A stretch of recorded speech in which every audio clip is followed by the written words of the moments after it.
if you're waiting for rates to crash for your business to go up, you may as well just get out of business. Buyers are back, but they're different, and you better treat them differently. They're cautious. They are well informed. They need more clarity and guidance than ever.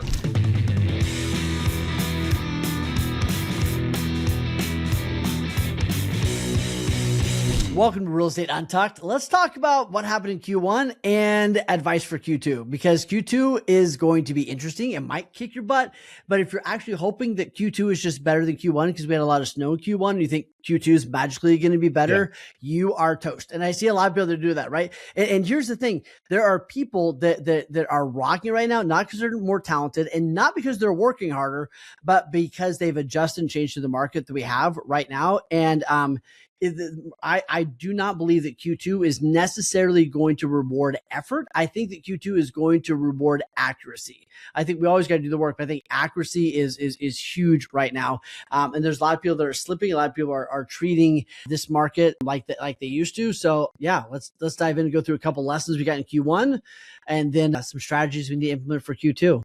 Sound good? So yeah, I think real quick, if you are one of those naysayers that Q1's always slow, Q4 is always slow, fine. But here's the thing, Q2 and 3 need to be double what you would have done in Q1. So it's not just I'm going to do a deal. Like that's fine if you're going to do 12 deals this year. You might do a half a deal on average the first quarter, but you better be doing 3 deals a month in the second quarter. So you got to start actually guessing what your math is and make sure you're coming through. You can't use the excuse and then not crush it in the second quarter, right? So 100%. Yeah. And watch yourself for justification.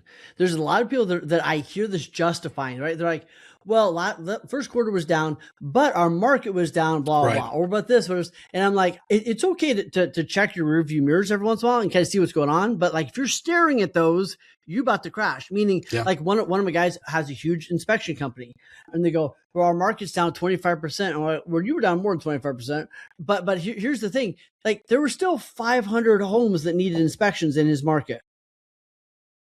Like that was plenty for you, dude. Like you didn't need 500, you needed, 25, 50, whatever it is. So like, it's okay to check the review mirrors. Hey, market's down, things are different. We got to change our approach a little bit.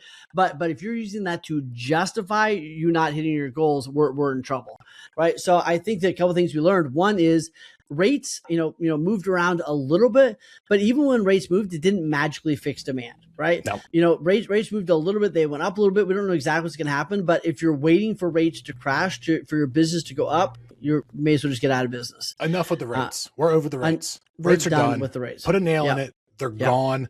Shut the fuck up and sell a house. Yep.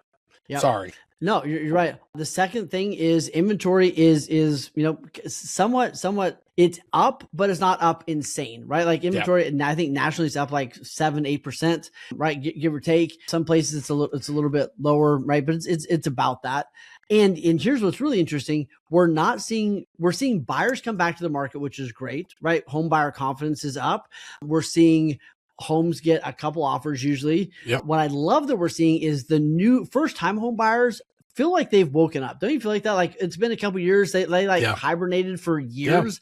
And I feel like they're coming back, right? 34% up with first-time home buyers, which I think is great, which means I think they've kind of accepted the interest rate thing. They've kind of accepted the market. They've kind of go, hey, I was going to rent for a year. Now it's been 3. Like, let's just go get the house. Yep. And so I think also I want everybody to check their local math because I just did this for our team 2 weeks ago. Yes, our inventory was up like 15% year over year. Our sales were up 4%. So that's good. We're still climbing. But here's the thing. Inventory's up. Sales are up. Our sellers were still getting on average 98% of list to sell. Yep. So it's not a bad market if sellers are still getting close to what they're asking and buyers are buying. So you can't use this. There's never we should clarify. There's never a bad market.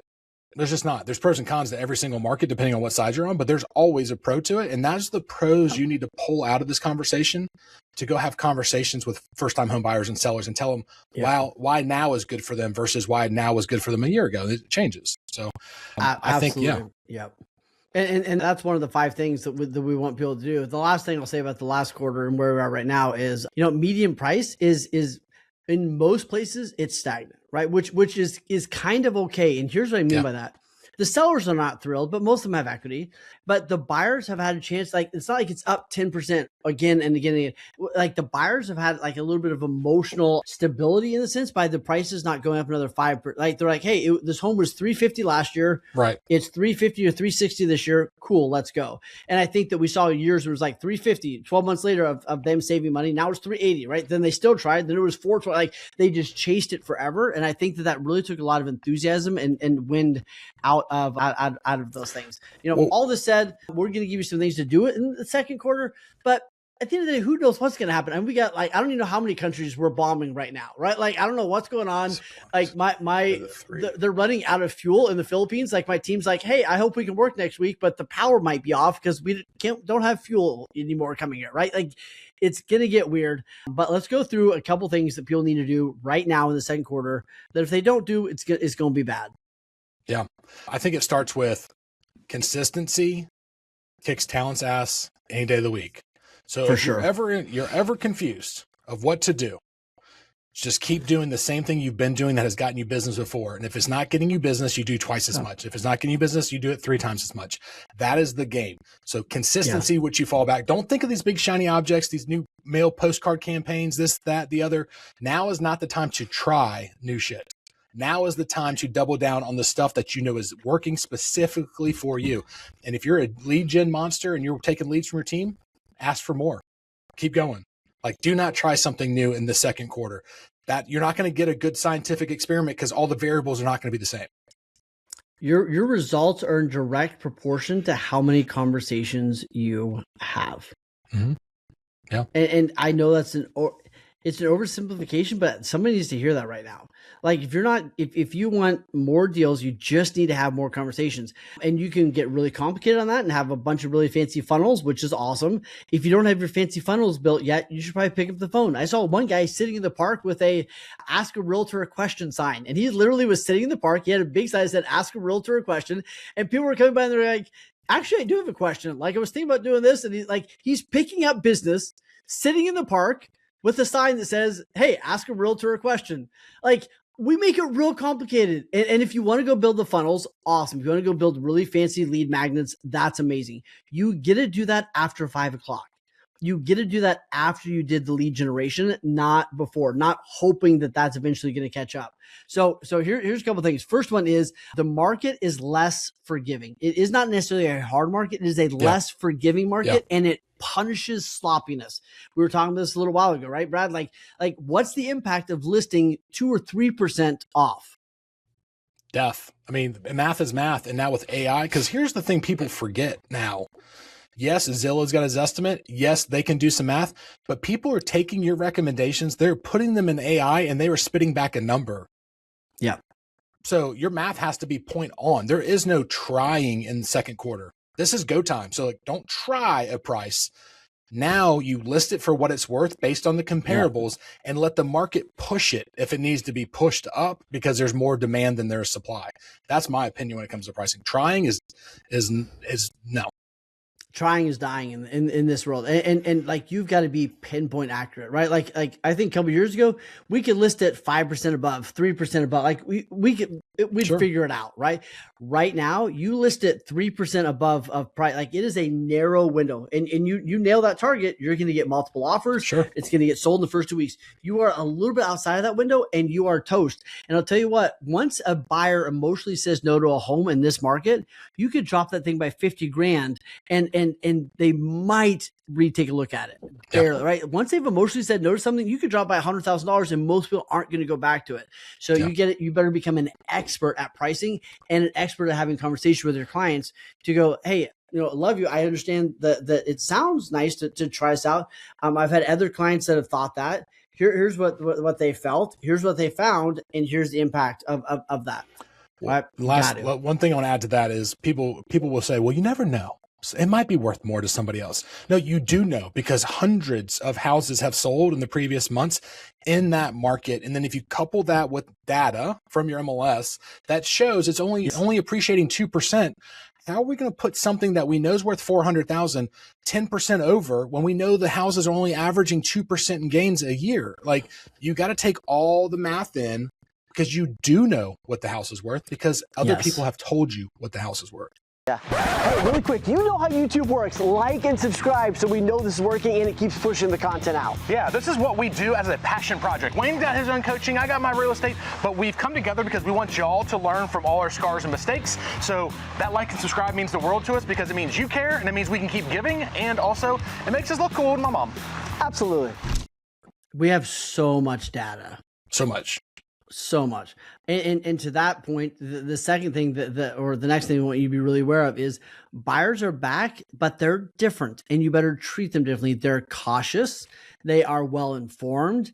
They need more clarity and guidance than ever. So if you're still communicating with buyers like it's 2021, you are toast, right? And 2021 was like, hey, you want to buy a house? Cool. Let's go look at a bunch and then we'll throw some things out there and pray to God somebody accepts your $100,000 over offer, right? Yeah. Cool. That was fun. Hope you had a great time. Right now, buyers need guidance. They need you to do a great buyer presentation. They need to help them realize that, hey, we find a home that's priced right. We're going to pay what it's worth. Here's what that looks like. Hey, you better get clear on what your 5 needs are, and anything that's outside of that, we're not looking at unless you want to change what your 5 musts are. But they need guidance right now, and I see that's I think the thing that a lot of agents are not doing well is they haven't resumed the guide, seat, and they're still in the the showing kind of position. And for listing agents, when it comes to buyers in this market, I run my entire company and have for years off of buyers' emotions. So if you're listing something, it better look like Pottery Barn or damn near close. It better have fresh pine straw. You better have cookies baking. You better make the baseboards clean. What is pine straw? Is that a thing? Is pine straw a thing? Pine straw? Yeah, what is pine straw? It's pine needles from pine trees, and then you put it on your flower beds. The pine needles.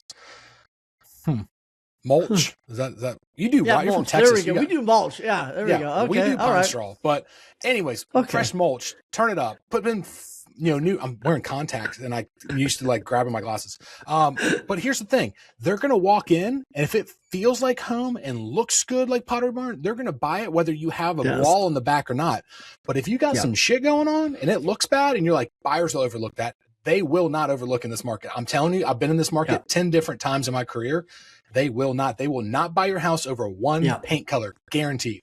Absolutely. And sorry, I got to move around a little bit. I got to get my calisthenics. Your sciatica's acting up. Yeah. That one nerve I have in my back. All right, here's another take, and I'd love your thought on this. I think it's time for a lot of agents to go back to builders. I think there's some great builders right now. Right now, we're in a fairly good relationship with builders, right? Like when the builders need us, they love us to death. When they don't need us, they are your worst friend, right? You've ever had. But I think right now we're in a pretty healthy relationship with home builders right now, meaning most of them are pricing it accurately, right? And they're offering, decent incentives that can be a win for your buyer. So I think if you flipped off builders, in the last several years, it may be an opportunity to go back and look and just make sure you're aware of what's out there, because it could be a win for some of your buyers right now. When you say go back to builders, you mean like show new construction again kind of thing? Correct. Yes. Okay.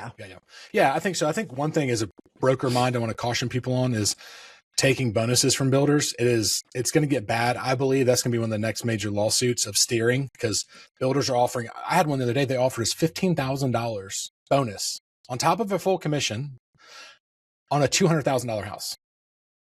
And we said, we want to give that to our buyer, just give it to the buyer. And they said, no, can't give it to the buyer because they want to take it off the sales price and that'll hurt the comps. So my point is, buyers, be careful with builders, check with your brokers, because I think you're about to get smacked. Because if that's not steering, here, Wayne, I'll give you $15,000 extra to bring me a buyer. You don't think that buyer's going to feel like you just steered them to ABC Builder? Shit. I would say you only have to worry if you're not a ginormous company with a huge bank account, because they get away with whatever the heck they want. So we'll you go back 2 episodes and listen to our rant on RESPA. But yeah, if you don't have $1 million sitting around to fight lawsuits, then you should probably watch your 6. But if your buyer agency says it, go there. They offer more commission typically. So make hay with sunshine. There you go. The other one is, I see a lot of people that are still kind of and this happens a lot, but usually when the market kind of gets weird like this, there's a lot of people that are dragging their feet right now. And I think there's a lot of people paying an uncertainty tax. They're not quite sure on what to do. So they're dragging their feet. They're waiting for clarity. They're overthinking, and really they're not taking action, right? Clients or agents? If you want to, agents, right? Like if you want to make a fancy plan, awesome. But until then, right? Go to the park and talk to 100 people and ask them if they want to buy a house, right? Like, you want to make a fancy funnel? Cool, go do that. But like, there's no excuse for not taking action today. If you're not talking, if your business isn't where you want it to be, and you're not making 100 phone calls a day or talking to 20 people a day, like, get the hell out. Like, you're not doing what you need to do. 75% of your time should be spent on immediate possibilities, 25% on those click funnels, right? Because they could work. You need to build them, but they're going to be long-term. And so if you're opposite, you're only spending 25% on the people you could sell today. And if you don't know who to sell, one of my favorite things is go ask other agents in your office if you can have some crumbs. And so I did this on one of my videos, but there are agents in your office that get phone calls all the time. Like, that house sell, cool, give me a call if it doesn't. Hey, I've got Zillow leads I'm not responding to, Tiger leads, whatever, right? And just go, hey, do you have any leads you're not following up with? Can I follow up with them? And can I give you a little bit back if I get something from them? And just, if you're hungry, you'll do that. If you're not, you're lying to yourself. So that's an easy one you can do, because there are leads in your office that are not being followed up with. Absolutely. I love that. And before we get to the last one thing I want to point out is, well, first off, go like and subscribe, because it makes me very happy. So hit that bell to get notified that Brad's on a new rant, right? But before I get there, R&D is you do need to R&D, right? You do need to do research and develop and find out, hey, is this funnel good? But that's your after hours if you're not making the money you want. If you are making the money you want, that's 15% of your time, give or take. But then I would say the last thing that is stop trying to do everything from scratch. Right? Like one of the reasons Brad and I do E4 and E5 is because we bring together people that go, hey, here's what I've done that worked. Here's what I tried, didn't work. Here's what I've done that worked, right? They're sharing go high level funnels. They're sharing, hey, this video really worked. You should make your version of this. They're sharing, hey, leads from here is working right now. Leads from this place isn't. Hey, here's how we changed our marketing packets, whatever it is. Like, stop trying to do all the R&D on your own. Instead of spending, months of R&D, get in an E4 and E5 room with us for half a day and walk away with, hey, these 3 things are actually working. So I think stop trying to do it all on your own is huge, and stop taking advice from idiots that saw a YouTube video but haven't done it. One of our favorite things we talk about in E4 and E5 is like, is that an idea you saw on YouTube, or is that something you've done and it worked? Like, share whatever you want, but like, be clear. Like, I'm saying this because it actually works versus I'm saying this because I saw somebody talk about it and it sounds really nice. Yeah, no, I agree. So reach out to us, figure out when our next one is, and we'll give you all the information about it. See if you're a good fit to come hang out in Fight Club one day. Should be the first link in the description down below. Hey, real quick, if you're liking this content, imagine having a full day immersed with people that are on this, like us, that are learning from each other. Man, we do these kind of events, these intensive, a couple times a year. And if you know that you are the smartest person in the room and you need to get in some other rooms, this is the place to be, right? So apply, send us a message right now. We'll send you the application link and see if you are the right fit to be in one of the rooms.